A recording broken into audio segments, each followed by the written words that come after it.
Good morning, students. In our last class, we had studied about different phases of reproduction, that is juvenile phase and vegetative phase. The two different phases of reproduction were juvenile phase and the reproduction phase. Now today we are going to start with the events in sexual reproduction, the events which takes place in case of sexual reproduction.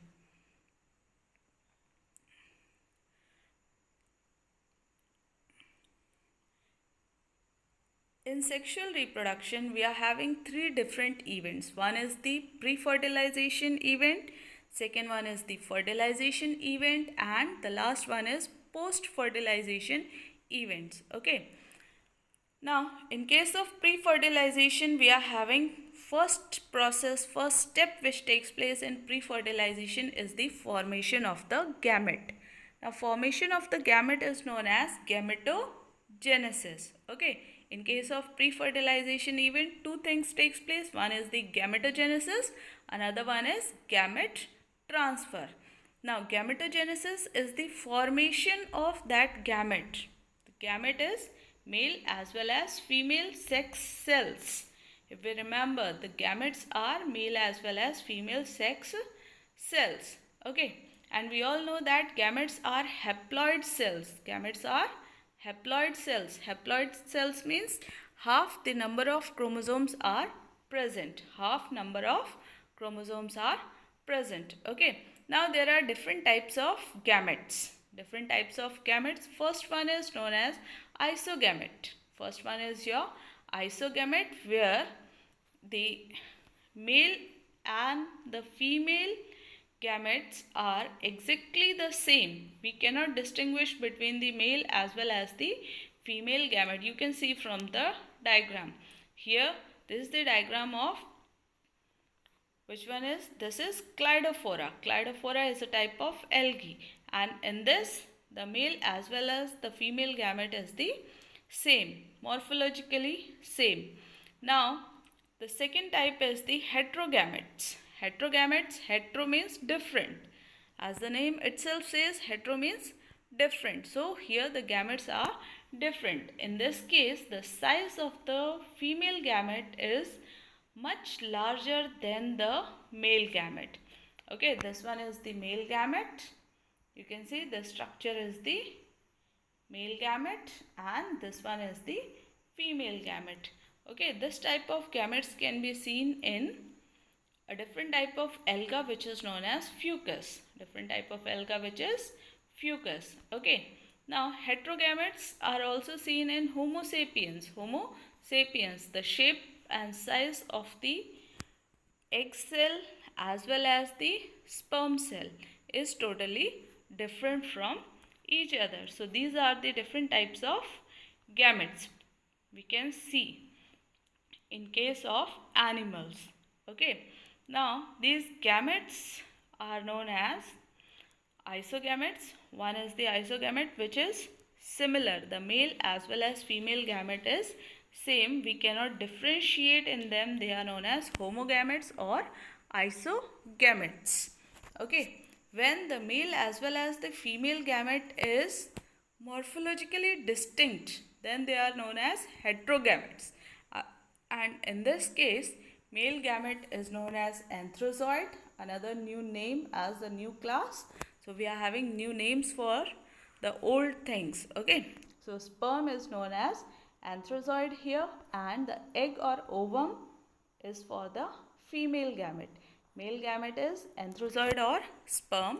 Female gamete is egg or ovum. Okay. Now, in case of sexual reproduction, fusion of the gametes also takes place. But we are seeing here in both plants as well as in animals. Now we can say that plants may have both male and female reproductive structures in same plant. Okay. When the male as well as the female reproductive structure is found in the same plant, then it is known as bisexual. Okay. It is known as bisexual. Or when it is on different plant, it is known as unisexual. Now we can see that in several fungi and plants, okay, we use a different word which is known as homothelic or monoecious. Okay, homothelic or monoecious. Mono means single, homo means single. A single body contains both the gametes.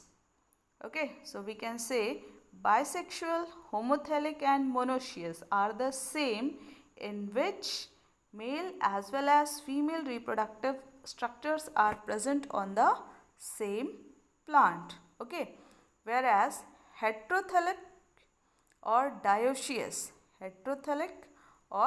dioecious, these are used to describe unisexual organisms. Unisexual organisms. We can say that unisexual organisms are dioecious or heterothelic. Hetero word means different and di means two. When the gametes are present in two different bodies, then it is known as heterothelic or dioecious or unisexual plants. Okay. In case of flowering plants, unisexual male flower is staminated. When the flower is male, then it is known as staminated, that is bearing stamens, whereas the female flower is known as pistillate because it contains the pistil. If you can remember the example of papaya. In some cases of papaya plant, it does not produce the fruits. Why? Because that plant is staminated. Staminated, it contains only the male gamete or male part. So, the male is not able to reproduce. Okay, and the female plant is, it is known as pistillate. Okay, I hope am I clear to all of you? Now, in some flowering plants, both male and female flowers may be present on the same individual, then it is known as monoecious, and when it is present in different, then it is known as dioecious. Now, can you name one monoecious plant? It is hibiscus. Hibiscus or the China rose. China rose is a monoecious plant. Now you have to give the name of one dioecious plant. Okay. Now we can say that all individuals of all species, either male or female,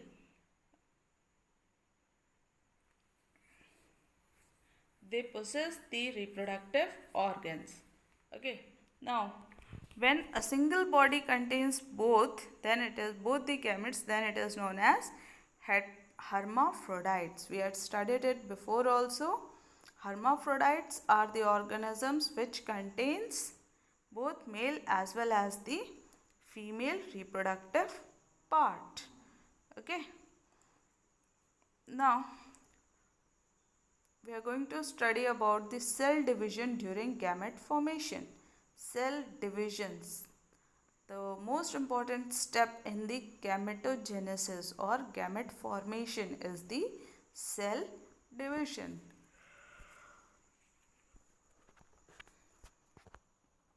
Now we all know that gametes are haploid. Gametes are haploid in nature.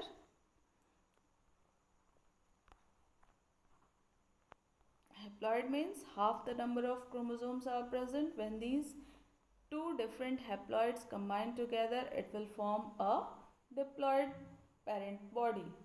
Several organisms which belongs to kingdom Monera, fungi, algae and bryophytes have haploid plant body.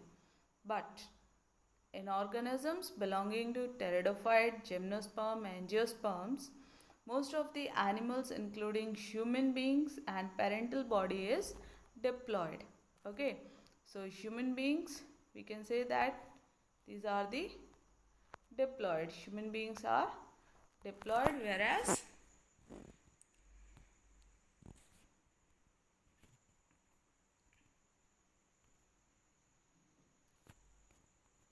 in case of human beings, your pteridophytes, gymnosperms and angiosperms, they all are diploid in nature. They all are diploid. Okay, whereas in case of